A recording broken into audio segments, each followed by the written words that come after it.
Assalamualaikum warahmatullahi wabarakatuh. Hai semua, selamat sore teman-teman. Gimana nih kabar dari teman-teman semua? Semoga dalam keadaan sehat ya. Nah teman-teman, di video kali ini di Learning Journal Ica, saya bakal membahas materi-materi yang sudah dijelaskan di minggu kemarin. Jadi langsung aja ke videonya. Pernah nggak sih teman-teman nonton film yang bukan cuma menghibur, tapi juga bikin mikir dan membuka wawasan? Nah, itulah kekuatan film berbasis riset. Di balik setiap adegan ada data, analisis, dan proses kreatif yang mendalam. Nah, yuk kita kupas bareng gimana cara merekam makna lewat produksi film modern yang penuh ilmu dan imajinasi. Film berbasis riset merupakan bentuk produksi sinema yang menggabungkan metode ilmiah dengan praktik perfilman. Nah, tujuannya itu bukan hanya menyajikan hiburan visual, tetapi juga menyampaikan data faktual, analisis kritis, serta pemahaman mendalam terhadap konteks sosial, budaya, atau ilmiah. Dalam prosesnya, fakta ini dikumpulkan melalui wawancara, observasi, hingga dokumentasi, lalu diolah secara kreatif untuk menghasilkan karya yang bermakna dan berisi pesan mendalam bagi penonton.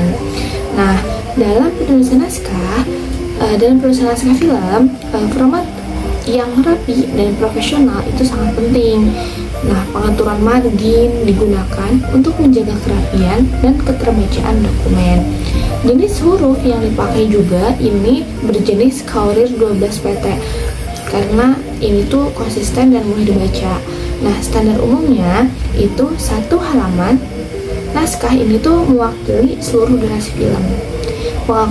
Pengaturan spasi juga diatur secara sistematis antara heading, deskripsi, dan dialog agar skenario ini tuh terlihat terstruktur dan mudah dipahami oleh tim produksi. Bahasa film berbeda dengan bahasa tulis maupun lisan karena bekerja melalui tanda visual dan audio. Setiap unsur seperti komposisi gambar, pencahayaan, warna, musik, dan efek suara memiliki komunikatif tertentu. Sementara itu, konstruksi naratif berfungsi untuk menyusun cerita agar dapat dipahami oleh penonton. Nah, umumnya struktur film terdiri dari 3 babak.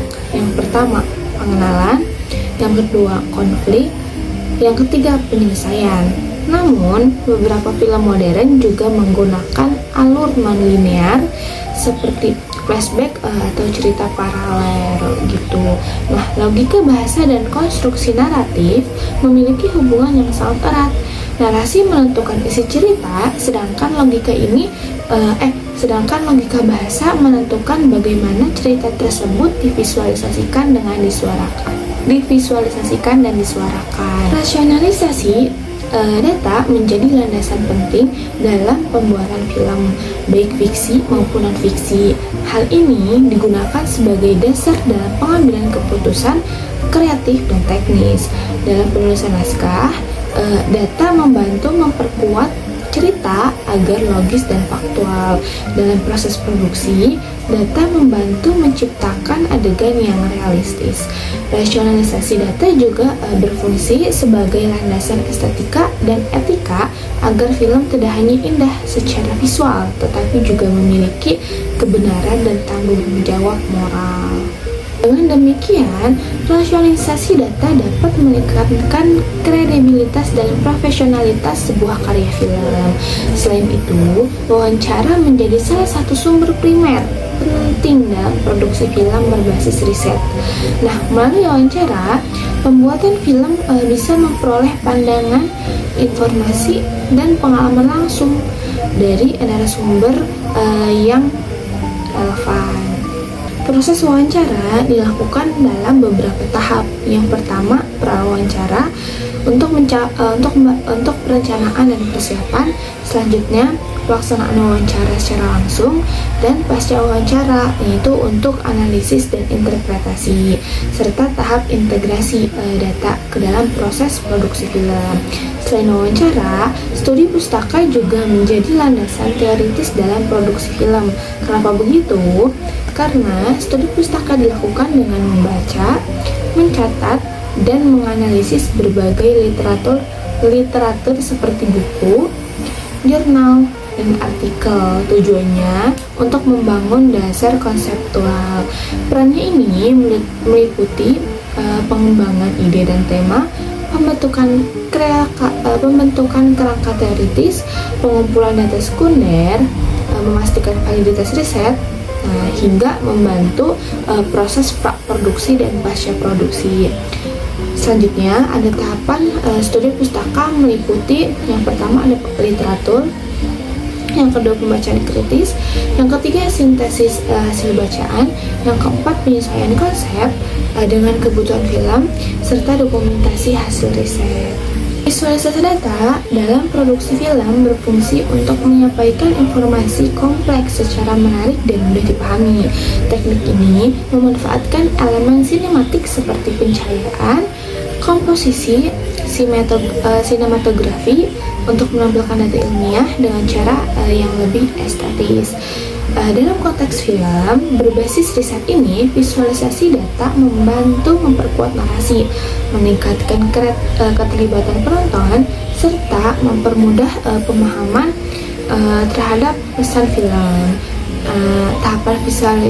Tahapan visualisasi ini meliputi praproduksi, produksi, dan pasca produksi, yang semuanya ini tuh berfokus pada cara menampilkan data agar lebih hidup dan bermakna di layar. Baik teman-teman, jadi kesimpulan menurut saya dari makalah atau presentasi yang minggu lalu udah disampaikan itu, jadi membuat film ini tuh bukan hanya soal kamera dan acting, tetapi tentang bagaimana data, bahasa, dan narasi bisa bersatu menciptakan makna. Di balik setiap frame ada riset, imajinasi, dan proses berpikir kritis yang membangun pesan kuat bagi penonton. Karena sejatinya film bukan hanya tontonan, tapi juga sarana untuk berpikir, memahami, dan merekam makna kehidupan. Oke, baik teman-teman, mungkin segitu aja pengulasan tentang materi yang sudah dipresentasikan dan kita pelajari gitu ya di minggu kemarin. Jika ada kesalahan kata, kesalahan pengeditan, atau kesalahan dalam pengulasan materi, mohon dimaafkan karena saya juga dalam proses belajar. Terima kasih teman-teman, semoga teman-teman happy terus nih tiap harinya ya. Wassalamualaikum warahmatullahi wabarakatuh. Sampai ketemu di video selanjutnya.